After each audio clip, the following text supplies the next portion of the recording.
책을 정말 사랑하시는데, 이 늘어나는 책 때문에 이사 갈 때 평수 줄이기가 어렵다. 정말 현실적인 고민을 보내주셨어요. 그래서 이 문제를 딱 해결할 수 있는 한 10분짜리 명쾌한 오디오 브리핑을 원하셨죠. 오늘 저희가 보내주신 자료들로 그 해법 아주 속 시원하게 파헤쳐 보겠습니다. 사실 대부분 내 집에 내 책 두는 게 뭐 돈이 드나 이렇게 생각하잖아요. 저도 그랬고요. 그런데 자료를 보니까 우리가 모르는 사이에 책장이 우리 지갑에서 아주 조용히 월세를 깨가고 있더라고요. 오늘은 그 숨겨진 비용부터 아주 혁신적인 대안까지 숫자로 한번 명확하게 비교해 보겠습니다. 네, 오늘 분석의 핵심은 이 감정적인 애착, 이건 잠시 내려놓고요. 오직 효율성과 비용, 이걸 기준으로 책 100권을 보관하는 세 가지 선택지를 비교하는 겁니다. 첫째는 가장 익숙한 우리 집 책장, 둘째는 전문적인 개인 창고, 그리고 마지막은 국민도서관 책꽂이하는 좀 새로운 공유 서비스예요. 아마 이 얘기 끝날 때쯤이면 청취자님 책장을 보는 시각이 정말 180도 달라져 있을 겁니다. 좋습니다. 그럼 가장 익숙해서 오히려 비용을 생각해 본 적도 없는 첫 번째 선택지, 바로 우리 집 책장부터 한번 제대로 파헤쳐보죠. 제일 편하고 자연스러운 방법인데 자료에 따르면 이게 절대 공짜가 아니라고요. 맞습니다. 보통 비용이라고 하면 그냥 책장 사는 값, 그 정도만 생각하기 쉽잖아요. 자료에 따르면 책 한 100권 정도 꽂을 수 있는 책장이 보통 10만 원에서 20만 원 선입니다. 이걸 한 5년 정도 쓴다고 가정하고 감가상각을 계산하면 연간 2만 원에서 4만 원 정도 비용이 발생하는 거죠. 연 2에서 4만 원? 뭐 그 정도는 충분히 감당할 만하죠. 그런데 이게 전부가 아니라는 말씀이시죠? 바로 그게 핵심입니다. 자료에서 제시하는 정말 흥미로운 개념이 공간 비용이라는 거예요. 그러니까 책장이 차지하는 공간의 기회 비용인 거죠. 보내주신 자료에서 서울 아파트 평균 월세 데이터로 이걸 아주 구체적으로 계산을 해놨더라고요. 공간 비용이요? 아니, 책장이 월세를 낸다는 건가요? 좀 더 자세히 설명해 주시죠. 네. 책장 하나가 차지하는 바닥 면적이 보통 0.8제곱미터, 그러니까 약 0.25평 정도 됩니다. 자료가 인용한 2020년 4월 평균 월세 전망치를 보면요. 1제곱미터당 월세가 약 1만 7천 원 수준으로 예측돼요. 1제곱미터에 1만 7천 원이요? 네, 이걸 책장 면적인 0.8제곱미터에 적용하면요. 책장 하나가 매달 약 1만 3,600원의 월세를 내는 것과 같다는 계산이 나와요. 1년이면 약 16만 원이 넘는 돈입니다. 잠시만요. 연간 16만 원이요? 제가 그냥 책을 꽂아만 뒀는데 그 공간 때문에 16만 원을 쓰고 있다고요? 이건 정말 생각지도 못한 개념인데요. 그렇죠. 매달 통장에서 관리비처럼 빠져나가는 돈이 아니니까 우리가 전혀 체감을 못하는 숨겨진 비용인 셈이죠. 그럼 아까 계산한 책장 자체의 연간 비용 4만 원에 이 공간 비용 약 16만 원을 더하면 어떻게 될까요? 계산해보면 연간 약 18만 원에서 20만 원. 괜찮은 스트리밍 서비스 몇 개를 1년 내내 구독하는 것보다 비싸네요. 제 책들이 이렇게 조용히 제 돈을 쓰고 있을 줄은 정말 상상도 못했습니다. 그리고 이건 어디까지나 서울 평균 기준이거든요. 만약 청취자께서 강남처럼 집값이 좀 비싼 지역에 사신다면 이 책장의 월세는 연 30만 원, 40만 원까지도 뛸 수 있는 거죠.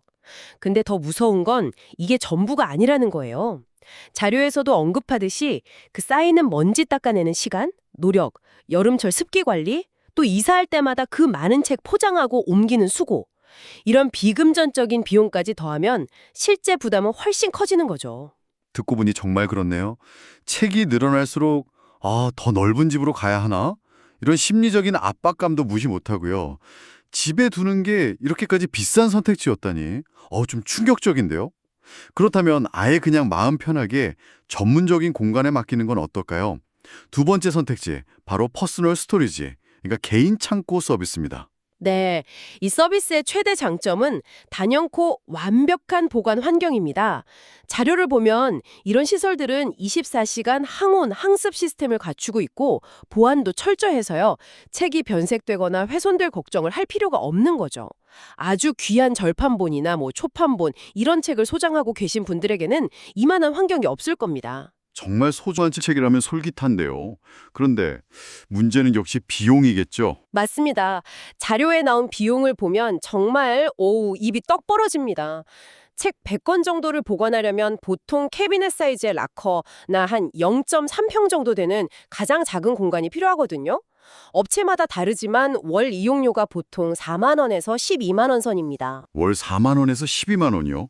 와, 그럼 연간으로 계산하면 무려 48만 원에서 최대 144만 원까지 나온다는 거네요. 이건 뭐 웬만한 베스트셀러 수십 권을 살 수 있는 돈인데요. 책을 사서 읽는 비용보다 보관 비용이 훨씬 더 커지는 상황이네요. 정확합니다. 그래서 자료에서도 이 방법을 책의 물리적 상태 보존에는 최적이지만 자주 꺼내보지 않는 책을 보관하기에는 비용 대비 효율이 매우 낮은 선택이다. 이렇게 명확하게 평가하고 있어요. 말 그대로 배보다 배꼽이 더 큰 상황이 될 수 있는 거죠. 게다가 또 다른 단점은 내가 무슨 책을 맡겼는지 목록을 한눈에 파악하기 어렵고 갑자기 읽고 싶은 책이 생겼을 때 바로 꺼내볼 수가 없다는 점입니다. 창고까지 직접 가야 하니까요. 정리해보면 집에 두자니 숨겨진 비용이랑 관리 부담이 만만치 않고 전문 창고에 맡기자니 비용이 너무 터무니없고 그럼 정말 뾰족한 수가 없는 걸까요? 바로 그 지점에서 자료가 세 번째, 아주 흥미로운 대안을 제시합니다. 앞서 본 두 가지 방법의 단점은 줄이고 장점만 취하려는 시도인데요. 바로 국민도서관 책꽂이라는 서비스입니다. 국민도서관 책꽂이. 이름이 독특하네요. 핵심이 뭔가요? 핵심은 보관과 공유를 결합한 하이브리드 모델이라는 점입니다. 내 책을 그냥 창고에 보관만 하는 게 아니고요. 일종의 공유도서관 서가에 기증하듯이 맡기고 그 책이 다른 사람들에게 공유되도록 하는 거죠. 공유요? 제 책을 다른 사람도 빌려볼 수 있게 한다고요? 일단 비용부터 궁금한데요. 그래서 얼마나 저렴해지는 건가요? 비용이 정말 압도적으로 저렴합니다. 자료를 보면 책 100권을 보관하는 데 드는 비용이 연간 4만 4천 원입니다. 연간 4만 4천 원이요? 잠깐만요. 아까 집 보관에 숨겨진 비용이 연 20만 원에 육박했고 개인 창고는 최소 48만 원이었잖아요. 이건 뭐 집 보관 비용의 4분의 1도 안 되고 개인 창고랑 비교하면 10분의 1도 안 되는 수준인데요. 어떻게 이런 비용이 가능하죠? 바로 공유의 힘 덕분입니다. 내 책이 그냥 잠자는 자산이 아니라 다른 사람에게 지식과 즐거움을 주는 이렇게 유통되는 자산이 되는 대가로 서비스 운영사는 낮은 보관료를 책정할 수 있는 겁니다.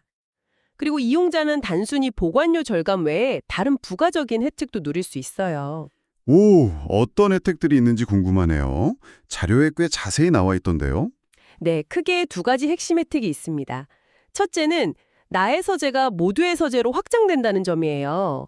내가 맡긴 책 100권뿐만 아니라 다른 모든 이용자들이 맡긴 20만 권이 넘는 방대한 장서를 나도 똑같이 빌려볼 수 있게 됩니다. 택배비만 내면 전국 어디서든 한 번에 최대 15권까지 60일이라는 아주 넉넉한 기간 동안 대여할 수 있죠. 잠깐만요. 그건 일반 공공도서관이랑 비교해서 정말 더 나은 점이 있나요? 공공도서관은 대출도 반납도 다 무료잖아요. 아주 좋은 질문입니다. 공공도서관 물론 훌륭한 시스템이죠. 하지만 결정적인 차이가 있습니다. 공공도서관은 보통 대출 기간이 한 2주 정도고 대출 건수도 5권에서 10권으로 제한되잖아요. 반면 이 서비스는 15권을 60일간 빌릴 수 있어서 여러 자료를 길게 참고해야 하는 연구자나 다독가에게는 훨씬 유리합니다.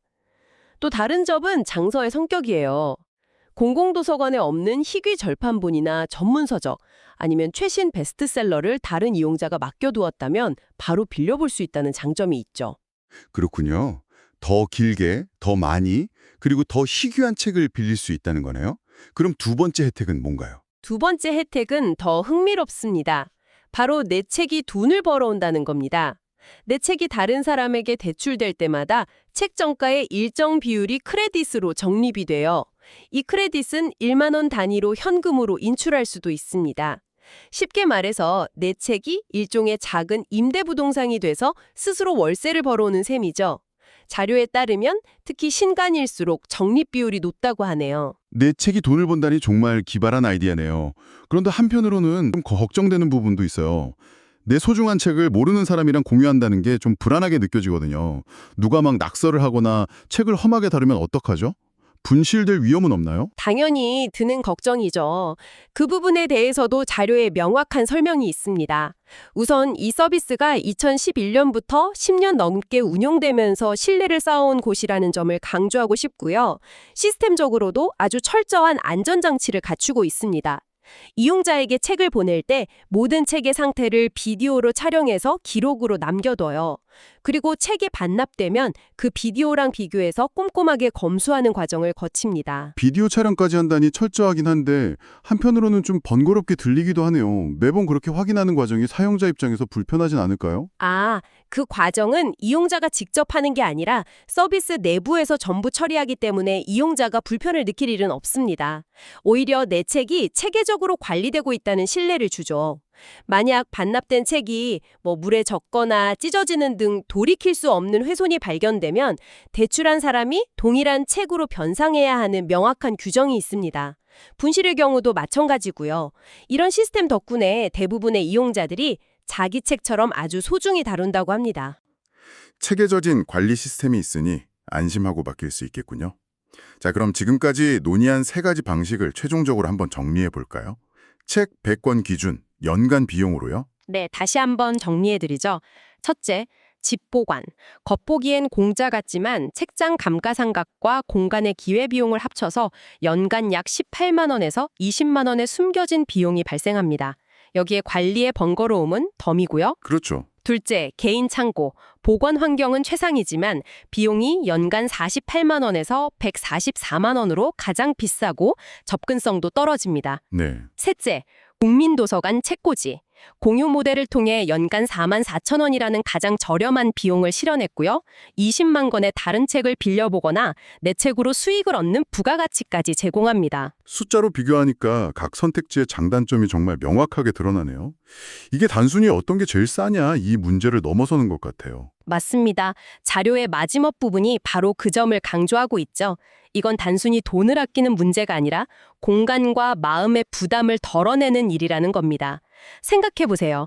책으로 꽉 차 있던 물리적인 공간이 비워지면 청취자께서는 그 공간을 다른 용도로 활용할 수 있습니다. 재택근무를 위한 작은 서재가 될 수도 있고 홈트레이닝을 위한 공간이 될 수도 있겠죠? 더 나아가서는 굳이 책 때문에 더 넓은 집을 고집할 필요가 없어지니까 다음 이사 때는 더 작지만 아늑한 집을 선택할 수도 있겠네요. 주거 비용 자체를 줄일 수 있는 가능성이 열리는 거군요. 바로 그겁니다. 책을 소유하고 내 눈앞에 쌓아두는 것만이 책을 사랑하는 유일한 방법은 아니라는 새로운 관점의 전환을 제시하는 거죠.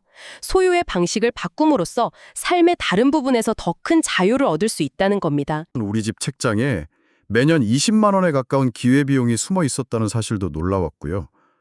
공유라는 아이디어를 통해 이 문제를 이렇게 효율적이고 또 가치 있게 해결할 수 있다는 점이 정말 인상 깊네요. 마지막으로 청취자께 이런 질문을 하나 던져드리고 싶습니다.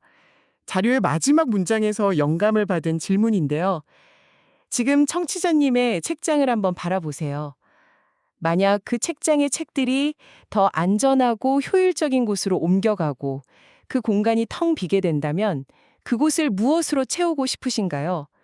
단순히 다른 물건을 채워 넣는 것 말고요. 오랫동안 배우고 싶었던 악기를 놓아둘 수도 있고 차분히 명상할 수 있는 작은 공간을 만들 수도 있겠죠. 어쩌면 아무것도 없이 텅 빈 그 공간 자체가 주는 마음의 여유를 채울 수도 있을 겁니다. 책을 소유하는 방식의 작은 변화가 어쩌면 당신의 삶 전체에 우리가 예상치 못한 새로운 자유와 가능성을 선물할지도 모릅니다.